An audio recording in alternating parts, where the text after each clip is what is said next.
Bom dia a todos. Vamos aqui para a nossa última aula.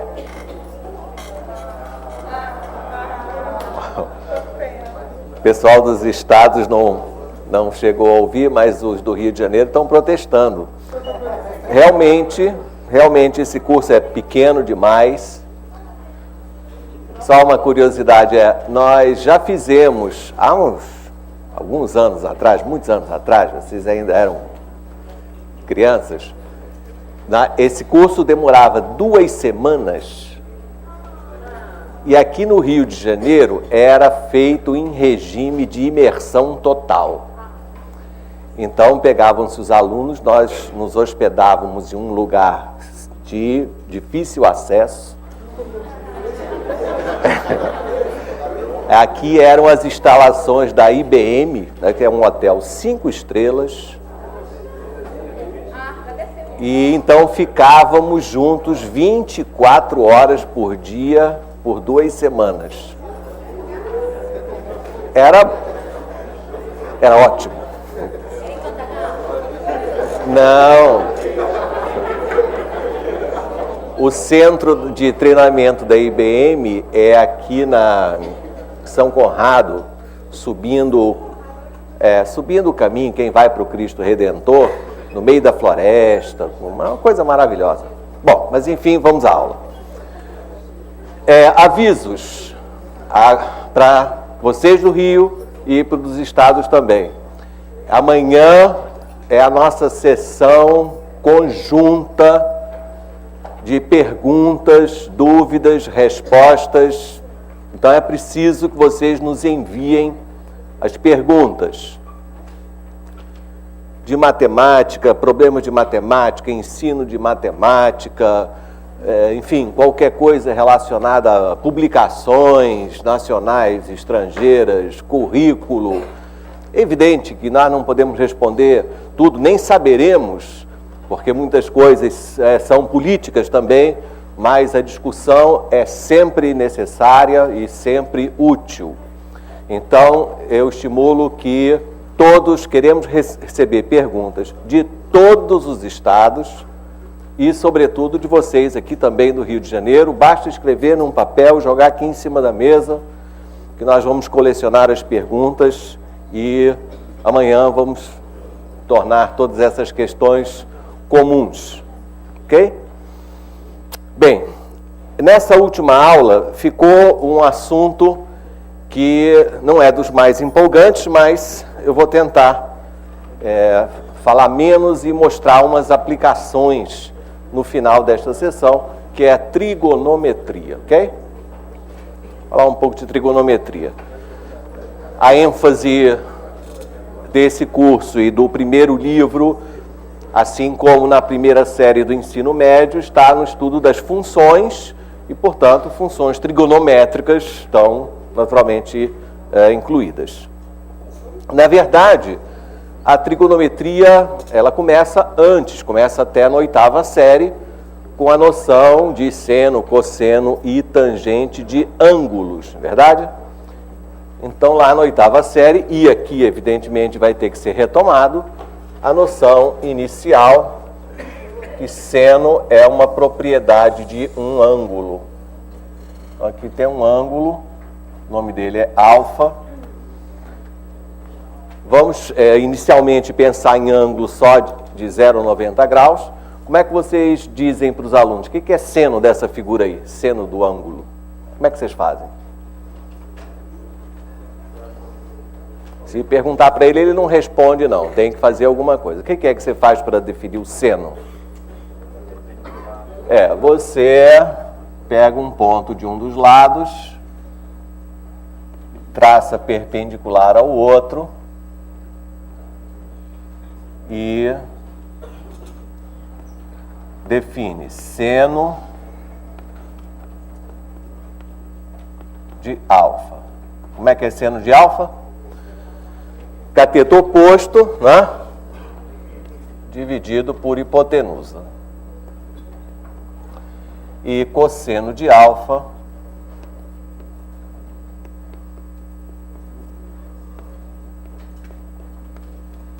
cateto adjacente sobre hipotenusa. Agora, por que essa definição faz sentido? Porque eu tomei aí uma arbitrariedade, né? Eu escolhi um ponto P, tracei a perpendicular e fiz esse decreto.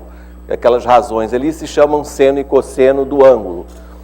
É perfeitamente natural que o aluno pergunte, mas espera aí, se eu escolher um ponto P num outro lugar, então o seno vai ser diferente, o cosseno também? É uma dúvida que precede, né? Por que essas razões definem realmente e são sempre as mesmas para qualquer escolha de P? Por exemplo, se o aluno escolhesse P' nesse lugar aqui, e se ele calculasse, olhando para o triângulo maior, se ele calculasse P', Q' dividido por OP', ele acharia o mesmo valor que essa razão? Qual é a explicação? Os triângulos são semelhantes, exatamente. Então, seno e cosseno podem ser definidos dessa maneira porque está garantido pela semelhança dos triângulos, que não depende da posição do ponto que você escolhe sobre um dos lados.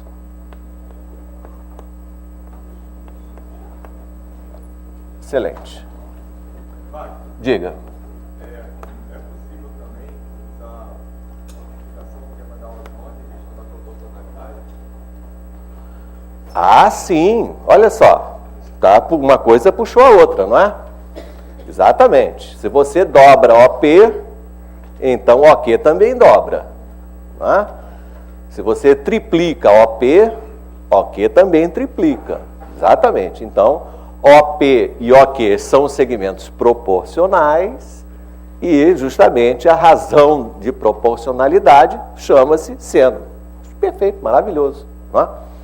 Bem, então, só com isso, seno, cosseno e tangente, por que não?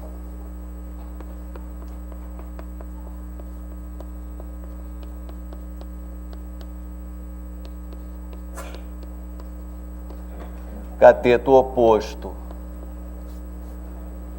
sobre cateto adjacente. Não, OP não, é PQ. PQ sobre OQ.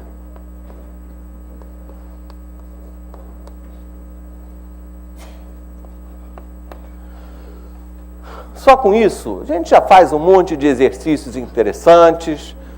Deduzimos senos e cossenos dos ângulos comuns, 30, 45, 60, etc.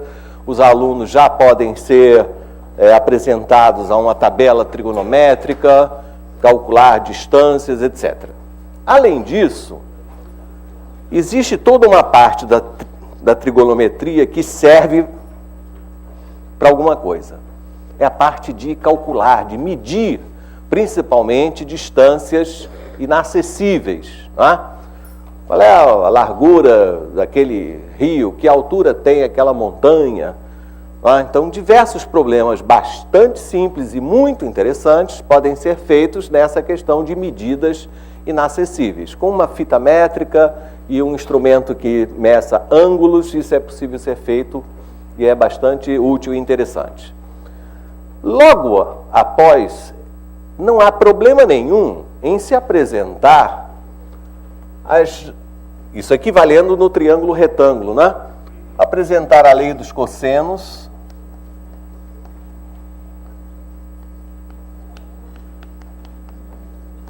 e a lei dos senos. Qualquer momento,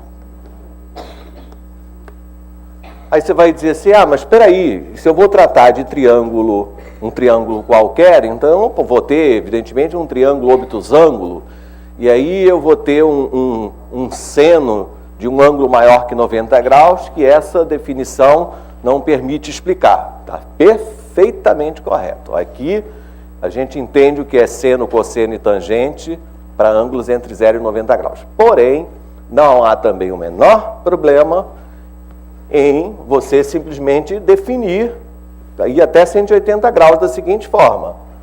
Sempre que você tiver dois ângulos complementares, fica então estabelecido o seguinte: eu vou dizer que o seno de beta é o mesmo seno de alfa, e eu vou combinar com vocês que o cosseno de beta é menos cosseno de alfa.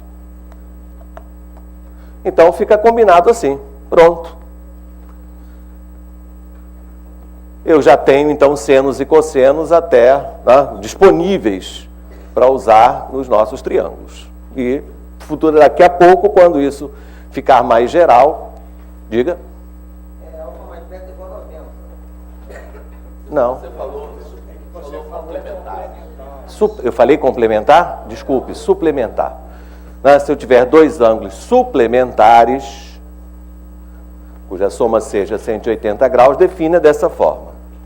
Então, se aparecer um ângulo de 120 graus, então o seno de um ângulo é a mesma coisa que seno do suplemento. Tá? Fica combinado que seno de 120 graus é igual a seno de 60 graus. E fica combinado, que o cosseno de um ângulo é menos o cosseno do seu suplemento.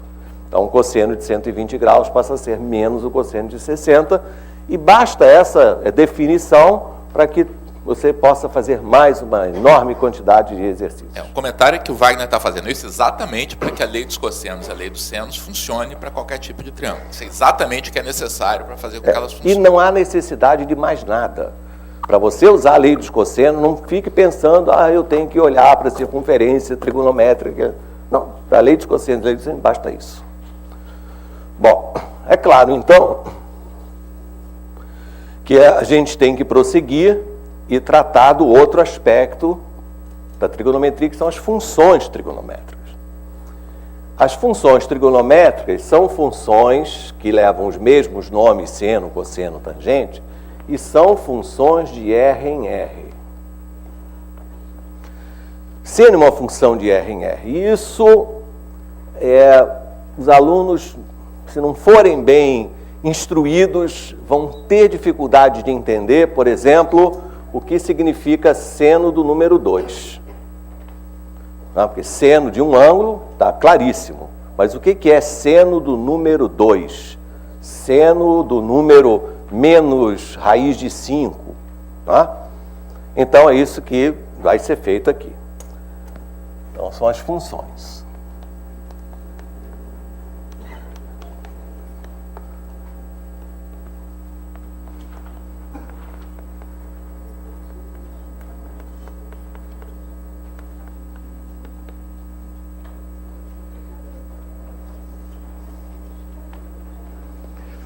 Eu já tive aluno que até me perguntava assim, mas professor, quando a gente calcula seno, não tem que ter π? Tem aluno que acha que para calcular seno de alguma coisa tem que ter π. Paciência. Bom, então, a coisa começa assim. Pegue a circunferência de raio 1, circunferência unitária.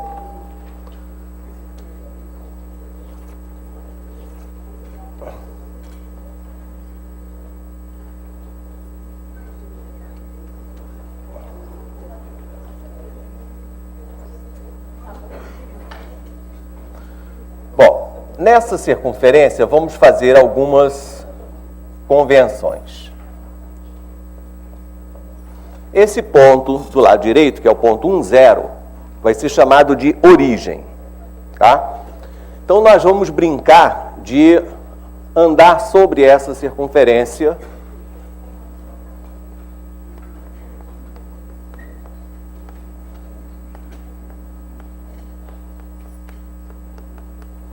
Essa circunferência se chama C.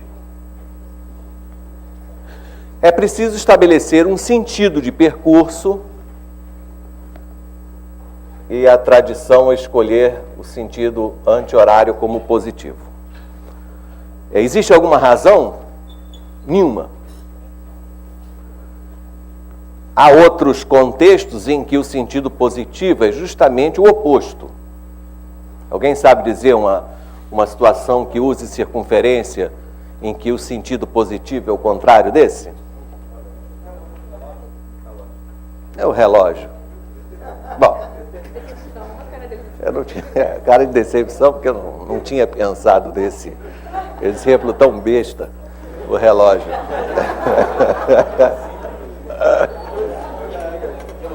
Não, é que eu queria que alguém respondesse aquilo que eu estou pensando, mas isso é impossível. Sabe o que é? É a bússola. A bússola não só é o contrário, como o zero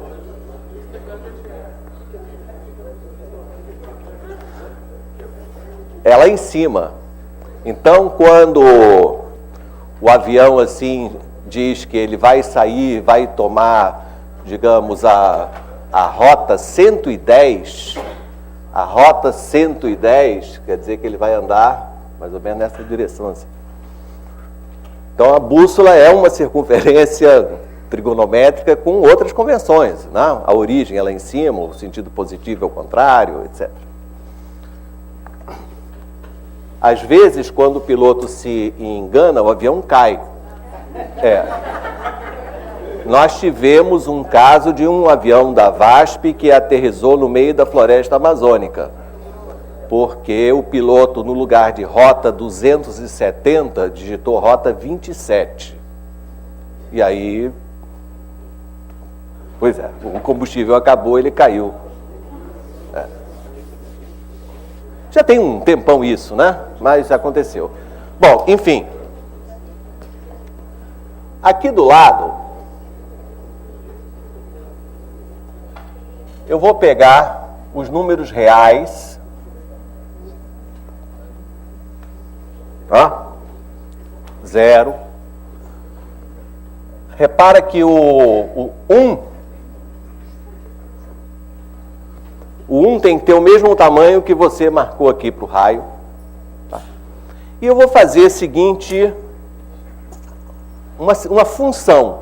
Eu vou pegar cada número real e vou associar a um ponto desta circunferência. Então, o 0 vai estar associado ao A. Para cada número real t, se o t for positivo, então vamos convencionar o seguinte: faça um percurso, caminhe a partir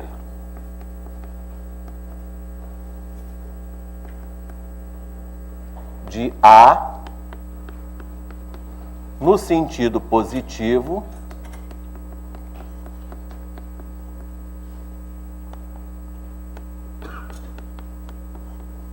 até um ponto que eu vou chamar P,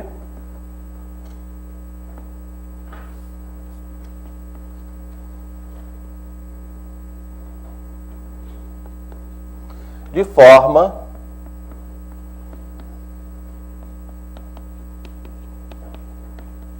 que o comprimento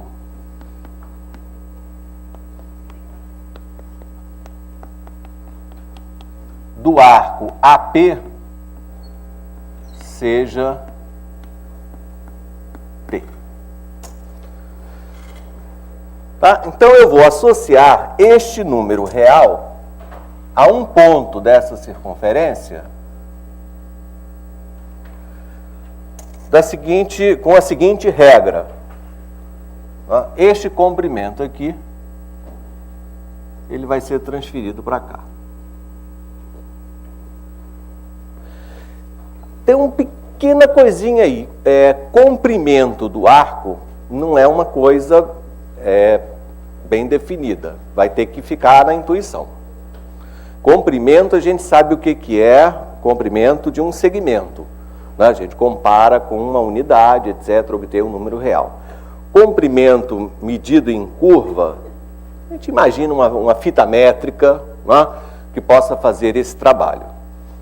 Tá? A definição de comprimento sobre uma curva é uma coisa bastante sofisticada. Mas aqui, na intuição, funciona perfeitamente. Pois bem, se o t for negativo, aí você faz tudo ao contrário do que eu falei, tá? caminha a partir de A no sentido negativo, de forma que o comprimento do arco AP seja valor absoluto de T. Então, se o T for negativo, a partir de A você anda no outro sentido, um arco de comprimento valor absoluto, e marcou aquela coisinha lá. Muito bem.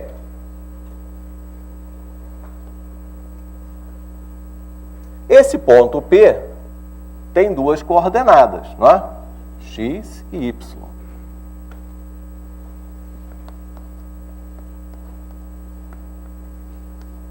Aliás, nessa circunferência, não é, que é a circunferência unitária, ela tem a equação x ao quadrado mais y ao quadrado igual a 1, que não é nada demais, nem precisa conhecer geometria analítica para isso. Nada mais é do que, quem sabe, o teorema de Pitágoras.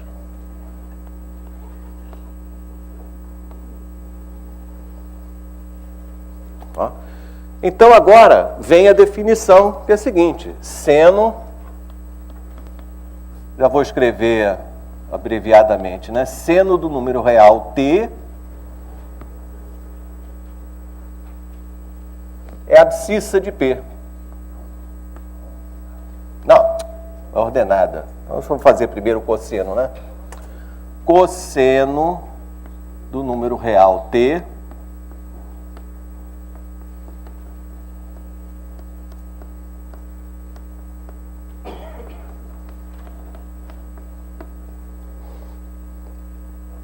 tá? Então, T é um número real mesmo.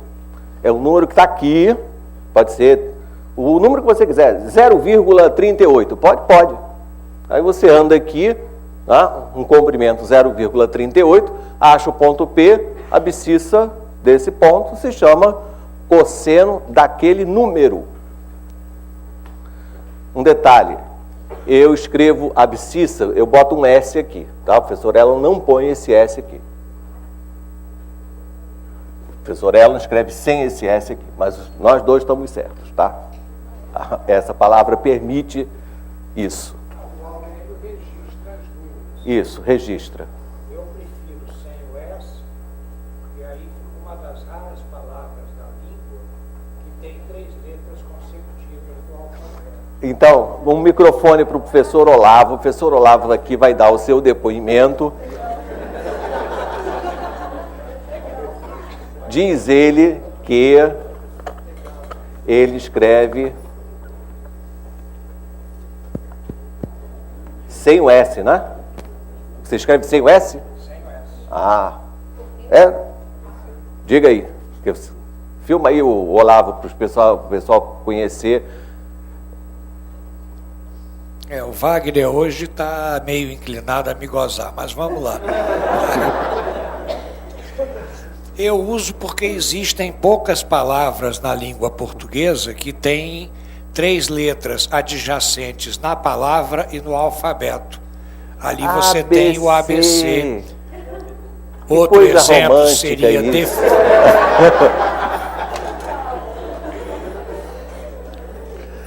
Maravilha. Sai procurando por aí defeito, monopólio. Ok, voltamos para cá. Eu queria avisar que eu dou aula de matemática, tá? Nas horas vagas, não é? Pois é.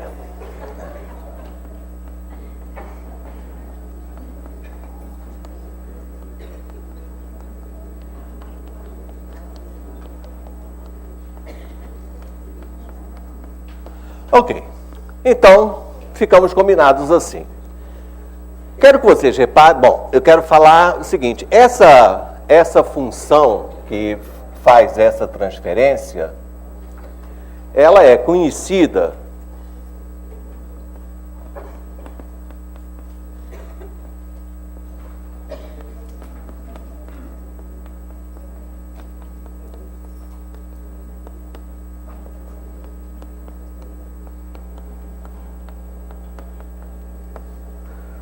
chama-se função de Euler. Foi exatamente o grande Euler que resolveu, para poder não ficar incomodado em usar a trigonometria e ficar sempre pensando em ângulos, triângulos ou alguma coisa, usar como função real.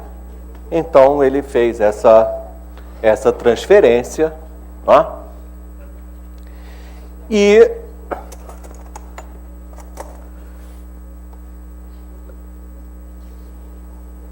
vocês vão observar uma coisa interessante, que é o seguinte: o que a função de Euler faz é imaginar que essa reta aqui seja um barbante infinito, em que você pegou o zero, colou no ponto A, e é a parte positiva dessa reta, desse barbante, né? Você enrolou na circunferência neste sentido, e a parte negativa você enrolou no outro sentido. É exatamente igual a um carretel. Então, dessa maneira, enrolando a reta na circunferência, né, com o zero grudado no ponto A, parte positiva nesse sentido, parte negativa no outro, né? Então aí a coisa começa a... Então todos os números reais ficaram transferidos aqui, passaram a habitar a circunferência. Dessa maneira, nesse desenho, você vê que após essa transferência, o zero está aqui, o 1 vai ficar mais ou menos nessa posição, o 2 aparece no segundo quadrante, o 3 mais ou menos por aqui. Você sabe dizer qual é o número real que está associado a esse pontinho que está no meu dedo? É o π, né? O 3,14. O que é o π? É o comprimento de metade da circunferência, né? 2π não é o comprimento da circunferência toda? Então, π é o comprimento de metade da circunferência. Então, peguei o meu barbante, né, e enrolei, e metade da circunferência tem esse comprimento. Olha o π aqui. Você tem por aqui o número 4, o número 5, o número 6, por aqui. Então, esse é o efeito, né, visível da transferência dos números reais para a circunferência unitária. E o troço vai embora. 7, 8, 9, 10,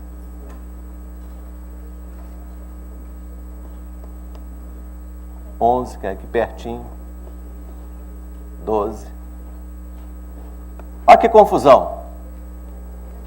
Olha como é que ficam os números. Só os números naturais sobre a circunferência trigonométrica. Imagine que toda reta vai aparecer aqui, ó. Isso sem falar nos negativos, né? Menos 1, menos 2, menos 3. Então fica uma salada, uma bagunça enorme, né? Mas o que é importante é que todos os números reais agora estão morando nessa circunferência. E é exatamente por isso que eu posso falar em seno, cosseno, né, de números reais com toda a liberdade. Se você quiser saber mais ou menos que tamanho tem esse arco que mede 1,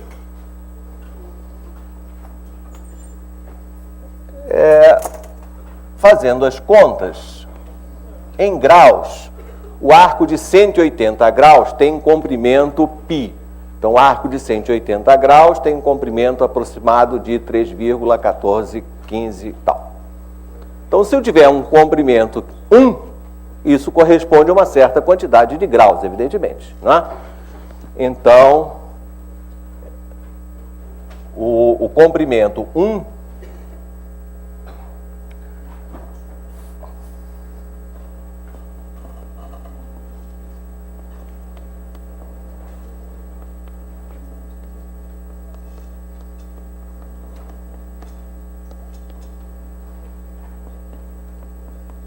tem aproximadamente 57,3 graus. É um pouco menos de 60 graus, né? Porque 3 vezes quase chega do outro lado, mas não chega. Bem, então já temos senos, cossenos. Ah, bom, e a tangente?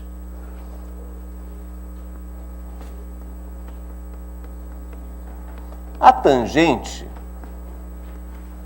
você pode definir de duas maneiras. Você pode dar uma definição visual ou se dar uma função, dar uma definição em termos do que você já definiu antes. No início, o senhor falou que o seno é uma função de R em R. Correto. Não seria de R no intervalo menos 1, não? Corretamente. Menos 1 é a imagem da função. Esse R que está aqui é o contradomínio. É. Então, vamos lá. Seno é uma função de R em R, cuja imagem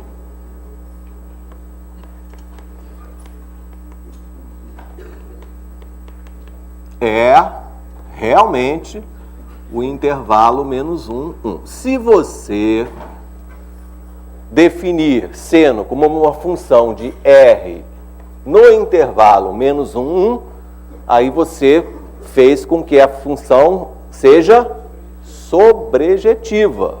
Tá? Então, se você tiver esse interesse, você vai colocar o intervalo aqui. Ah, sim, claro. Seno, uma pergunta besta, é uma função injetiva? Seno é uma função injetiva? Absolutamente. Né? Claro que não. Primeiro que logo antes de completar a volta, logo aqui, desse lado aqui, você já vai ter um ponto que tem a mesma ordenada. E depois, quando você começar a girar aí, você vai passar infinitas vezes pelo mesmo lugar. Né? Vamos citar isso. Seno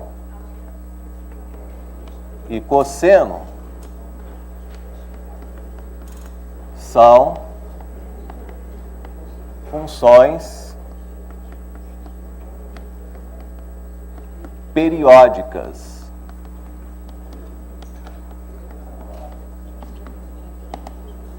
Seno de x mais 2π, em particular é seno de x.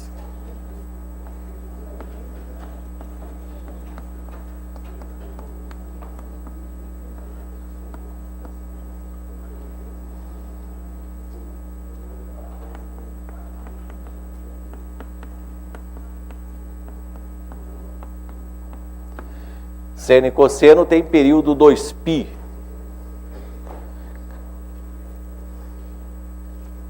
É claro que você pode escrever, por exemplo, que seno de x mais 4π é igual a seno de x, tá certo? Seno de x mais 20π é o seno de x. Tá? Porém, 2π é o menor número positivo que tem essa propriedade. Né? Seno de x mais ele é igual ao seno de x. Então, esse cara é o que se chama o período dessa função, função que se repete. Portanto, se eu fizer um gráfico, aliás, me pediram não esquecer de fazer gráfico, então, vamos fazer gráfico logo de uma vez. Basta fazer num intervalo correspondente a um período, porque o resto é só uma mera repetição, né? Para um lado ou para o outro. Então, vamos fazer gráfico de seno e cosseno aqui, logo de uma vez.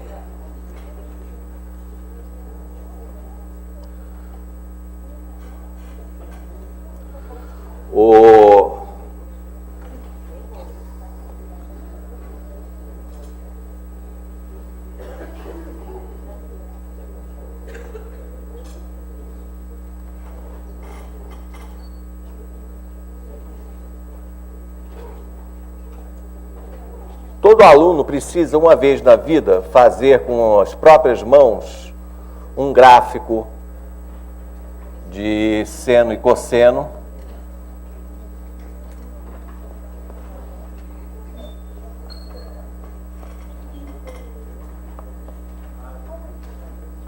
e sentir como é a forma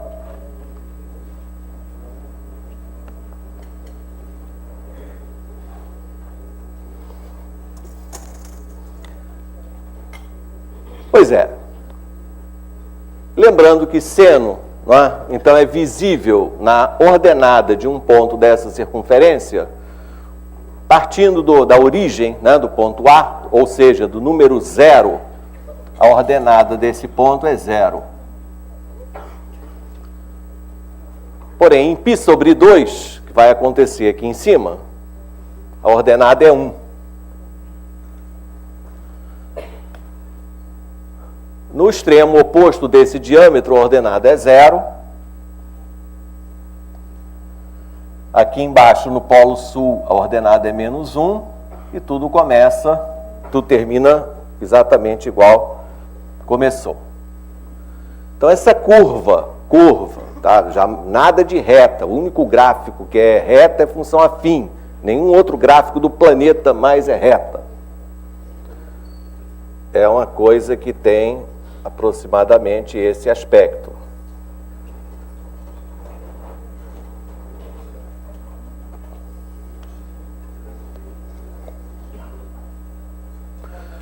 Recomendações. Quando você for construir um gráfico, você colocou alguma coisa para representar a unidade no eixo Y, né?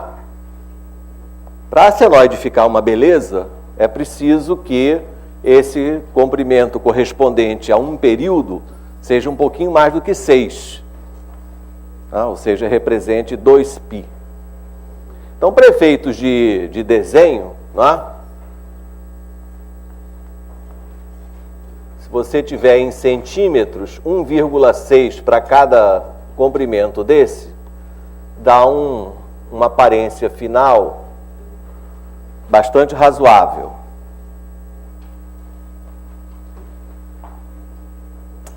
É preciso que o aluno faça isso uma vez na vida, porque na maioria dos livros ele vai ver o gráfico da função seno exatamente assim, como eu vou fazer.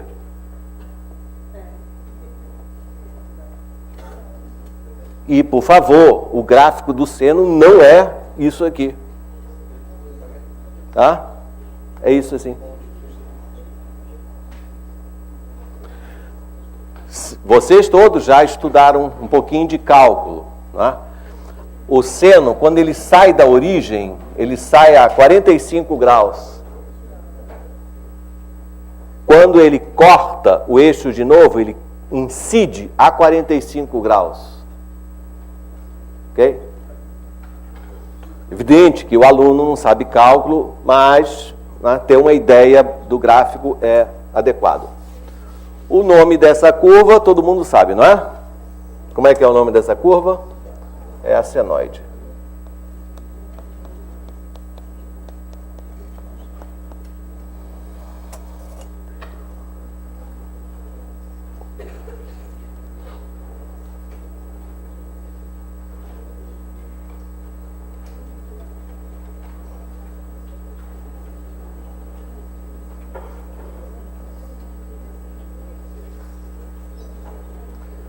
E agora, então, vai surgir o companheiro do seno,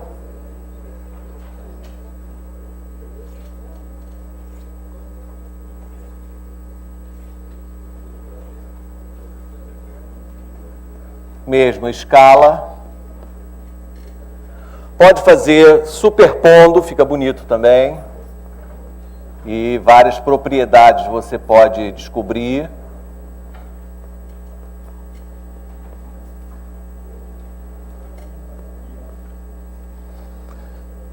Então, um período da função seno, um período da função cosseno. Cosseno é abscissa, então, no ponto A, que corresponde ao número real 0, a abscissa é 1. Em π sobre 2, né, no polo norte da circunferência, a abscissa é 0. Em π, do extremo oposto, a abscissa é menos 1. 3π sobre 2, 0. 2π volta ao início. E esses pontos somente vão me guiar. A curva tem, então, esse aspecto.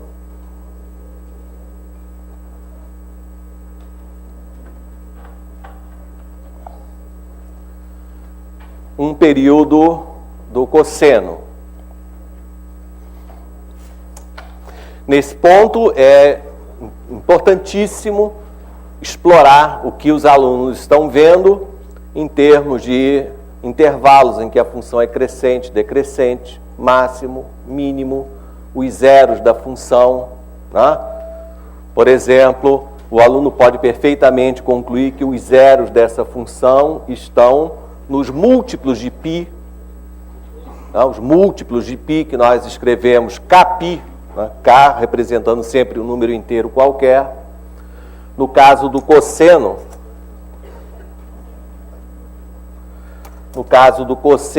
né? Os zeros estão sempre π sobre 2 adiante, né? São os múltiplos de π mais π sobre 2, crescente, decrescente, positivo, negativo.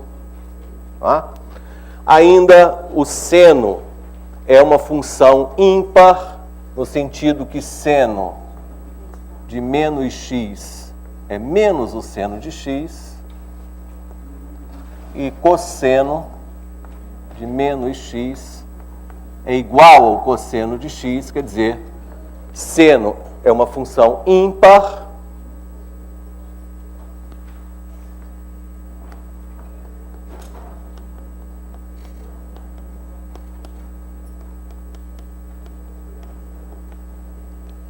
e cosseno uma função par.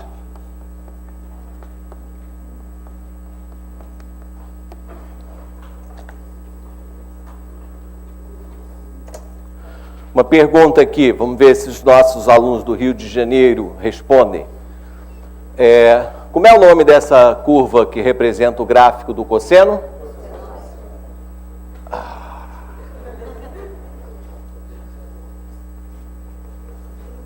Senoide. Essa curva é a senoide. Ué, que maluquice é essa? Não é maluquice nenhuma. Maluco é você chamar isso de cossenoide.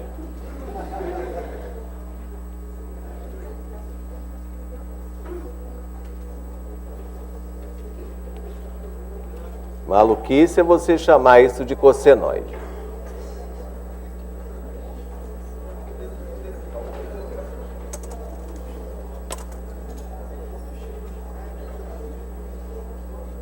O que acontece é que você está sendo enganado nessa pegadinha, porque você só está vendo um pedaço de uma curva infinita. Então, senoide é uma cobra, né? É uma minhoca, que não tem começo, nem tampouco fim. Né? Não tem começo nem fim. Essa mesma curva, ela é o gráfico do seno e também o gráfico do cosseno, dependendo só de onde você coloca o eixo vertical. Se você colocar o eixo vertical aqui, então esta senoide está representando o gráfico da função seno.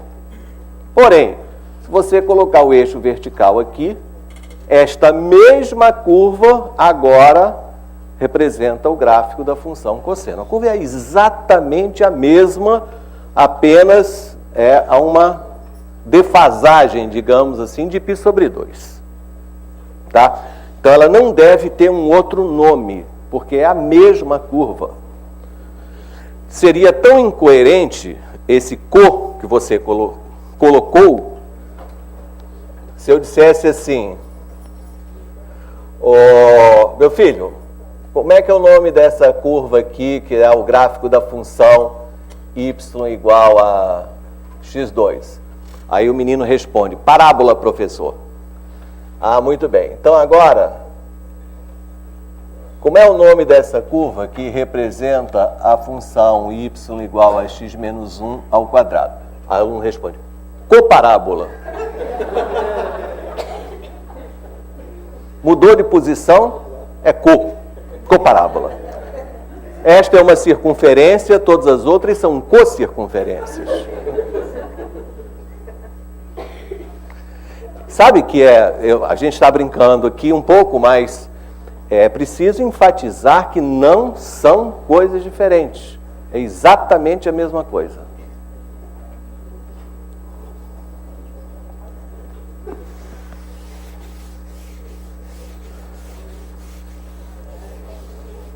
Bem,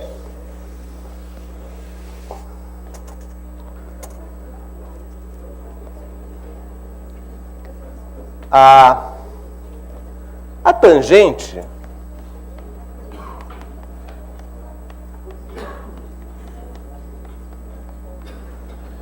eu estava falando que você pode escolher dois procedimentos, né?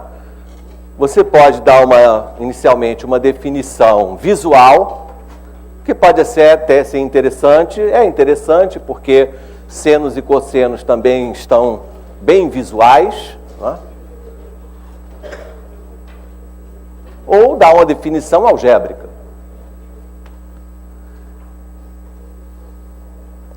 A definição geométrica é boa. Ela faz assim, né? Pega novamente a sua circunferência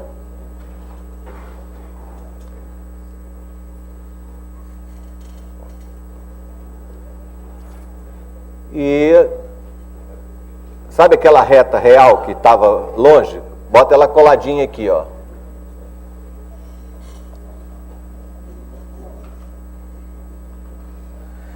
Então, nessa reta, que é o zero dessa reta, tá? Aqui é 1 dela. É o mesmo tamanho do raio.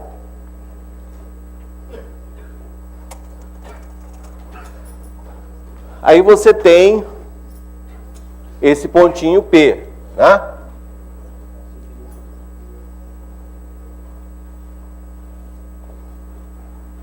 Então, o ponto P está em algum canto aqui. O comprimento deste arco é o T.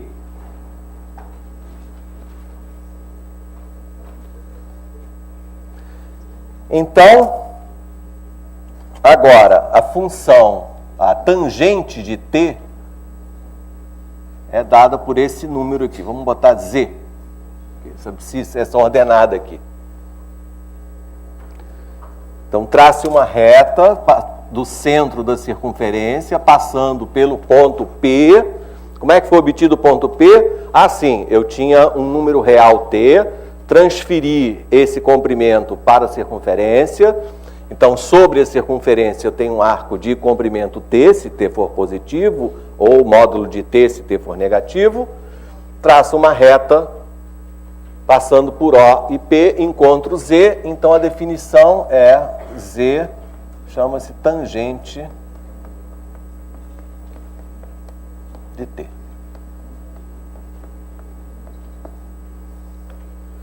Escreve-se Z com a tangente de T.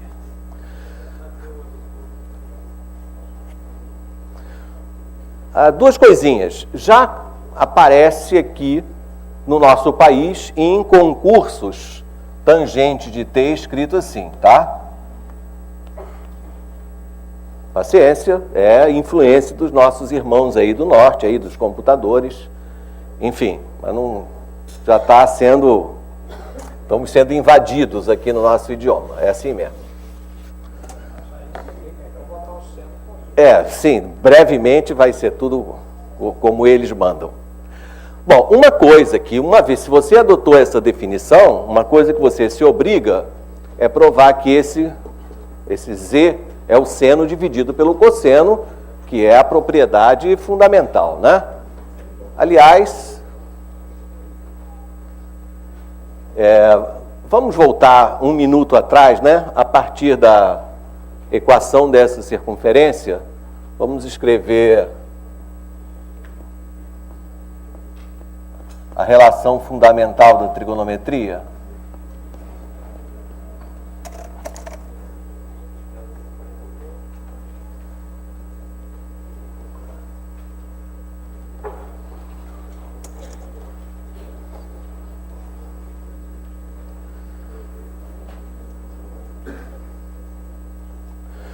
Como é que a gente prova que aquele número z lá longe é o seno dividido pelo cosseno, hein?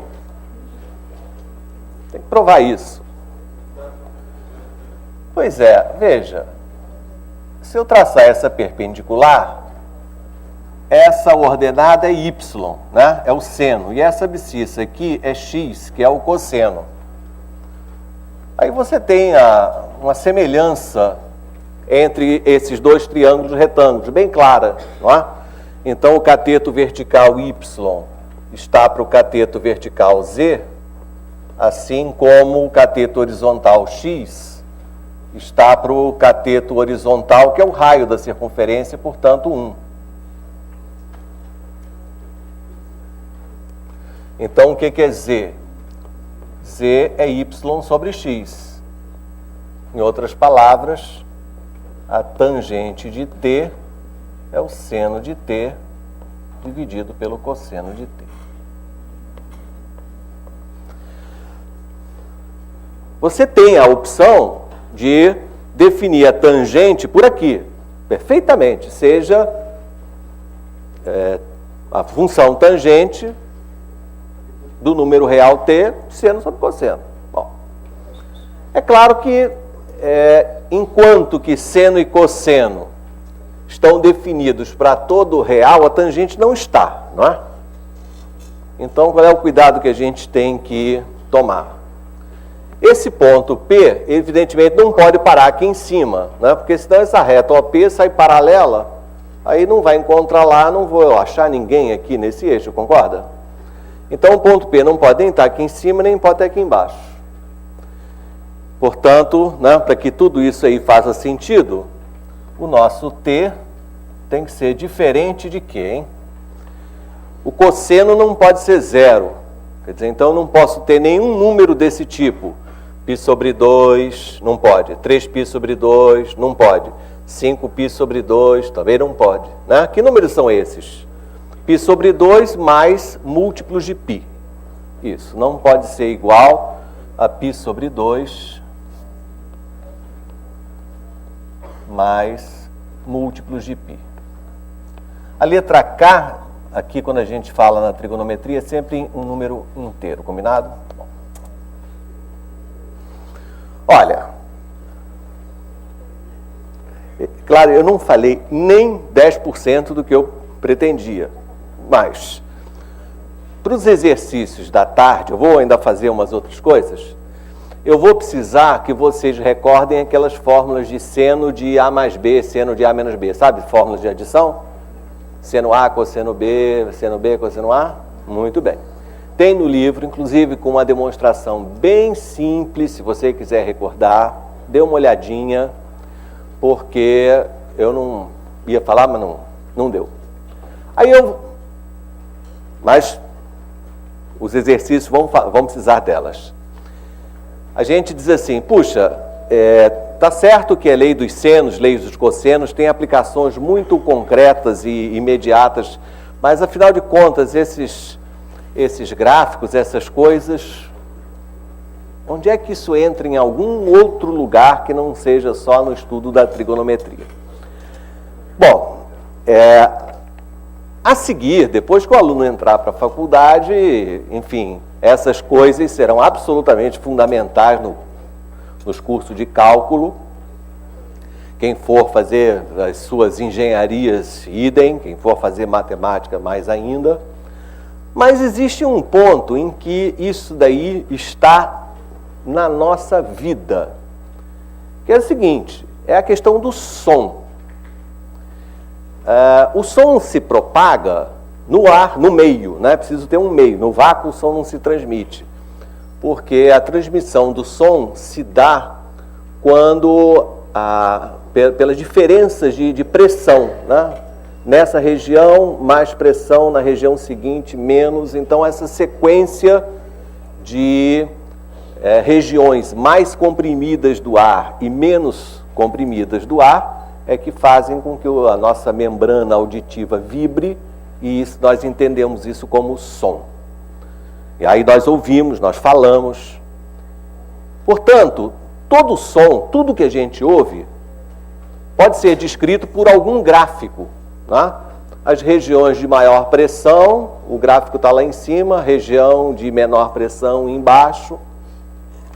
Portanto, todo som, tudo que a gente ouve, tem uma fotografia que é um gráfico. Aí vem qual é a diferença, por exemplo, entre o que você está ouvindo, as minhas palavras, e música, por exemplo. Eu não estou cantando, estou falando. Falar e cantar são coisas que você ouve, mas distingue. Não, fulano está cantando, ou fulano está falando. Qual é a diferença se eu fosse olhar um gráfico da minha fala e um gráfico de alguém cantando? Não é? Qual é a diferença entre música e ruído, em outras palavras? A diferença é a seguinte, é que o que nós chamamos de música é quando o som tem um gráfico periódico. Os gráficos periódicos nós entendemos como música. E aqueles não periódicos simplesmente são ruídos, agradáveis ou não. Então, vamos mostrar uma coisa. Vou mostrar uma coisinha aqui. Como é que todo gráfico... Você sabe o seguinte, sabe que esse gráfico aqui, portanto, isso pode ser ouvido. Eu vou mostrar que som tem esse gráfico aqui.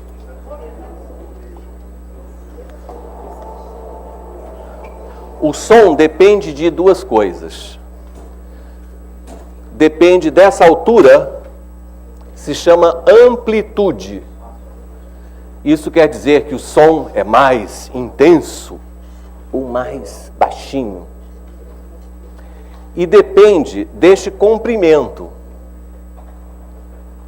Quando o comprimento de um período é muito pequenininho, o som fica agudo. Sabe? Agudo. Quando o comprimento de um período é maior, aí fica mais grave. Tá? Então, grave, agudo, são coisas que dependem do comprimento do período. Alto, baixo, depende da amplitude, ou seja, do tamanho de Y. O número que mede quantos períodos ocorrem em um segundo chama-se frequência.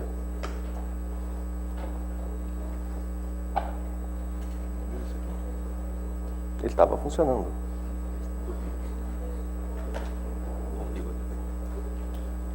Vai dar certo. Né? Então o ouvido humano, ele ouve frequências de 50 ciclos por segundo e cerca de 3.000. Animais conseguem enxergar frequências muito mais altas e mais baixas.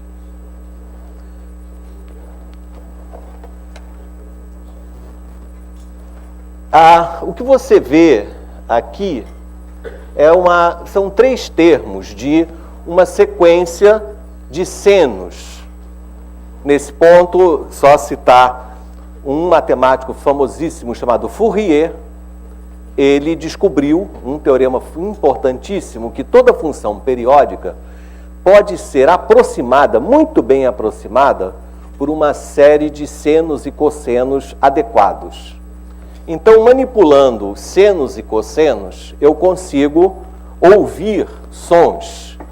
Então, eu só tenho a primeira parcela, esse coeficiente 1, esse 500 aqui é a frequência. Então, vocês vão ver, isso que está em preto aqui, é a onda, só que você não está vendo pelo seguinte, porque tem muita coisa aí junto. Estou chegando mais perto, agora sim, você... Olha a senoide. Essa é exatamente a senoide, sem tirar nem pôr. Então, vamos ouvir a senoide. Pronto. O que acontece se eu, de 500, aumentar para 600? Aumentei a frequência, quer dizer, agora está tudo mais comprimido. Para 600, criar, tocar.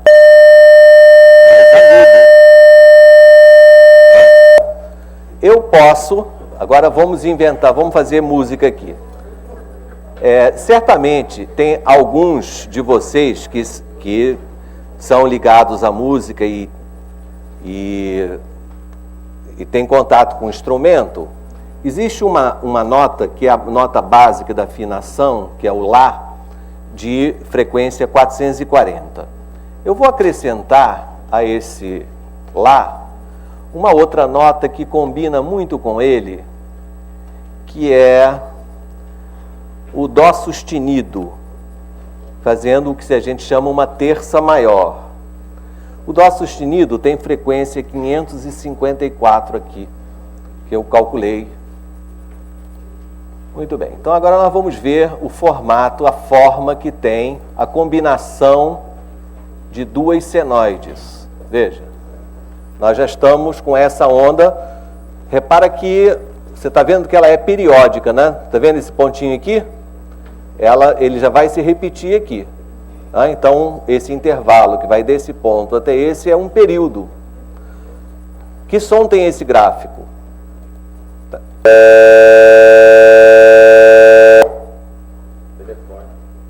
Pois é.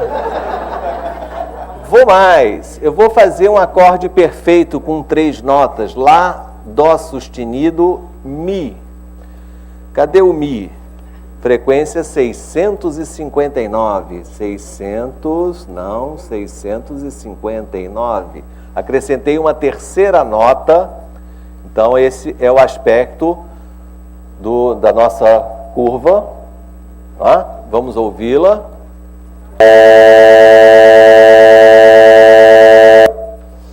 Então, tudo que você desenha, no fundo, tem som. Você pode fazer, pega pedaços de parábolas, junta um monte deles, você ouve. Tudo que tem gráfico, no fundo, você ouve. E os sons musicais são esses periódicos. Para terminar, eu quero dizer o seguinte, que esse é um campo profissional vastíssimo. Hoje, quando você liga a televisão, Jornal Nacional, não sei o que, você ouve sons que não são produzidos por nenhum instrumento. São sons que são criados matematicamente, assim, impossíveis de reproduzir em qualquer instrumento. Eles são criados a partir de uma série de Fourier correspondentes. Então vamos ver, por exemplo, um som muito conhecido.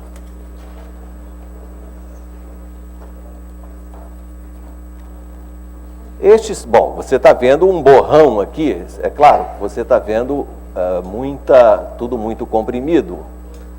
Se você olhar um pouco mais de perto, aí também não vemos nada, né? Então, de longe está bom. Vamos ver que som é esse. Esse som é familiar.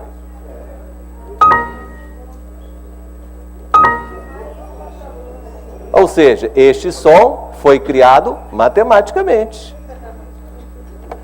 E, finalmente, eu tenho um arquivo de vários aqui. Vamos ver se você conhece esse som. Está vendo esse som aqui? Feio, né? A cara dele, não é horrível? Agora você vai ouvir. Todo mundo conhece esse som. Quer ver? Pronto. Gente, isso é trigonometria, ok? Evidente que não podemos, na escola, chegar a esse nível, mas já dá para antever a importância das funções trigonométricas. Obrigado.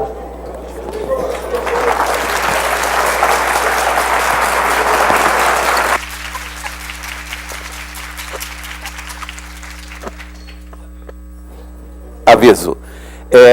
Semana que vem, durante o colóquio, eu vou fazer uma palestra sobre matemática e música, justamente com um amigo nosso, José Paulo Carneiro. Então, vai ter a parte de quadro negro, vai ter a parte gráfica aí do computador e também um teclado para a gente perceber a questão da transposição, tonalidade e essas coisas. Então, se tiverem, pessoal dos estados, é difícil, mas aqui do Rio, se tiverem, vai ser bastante interessante.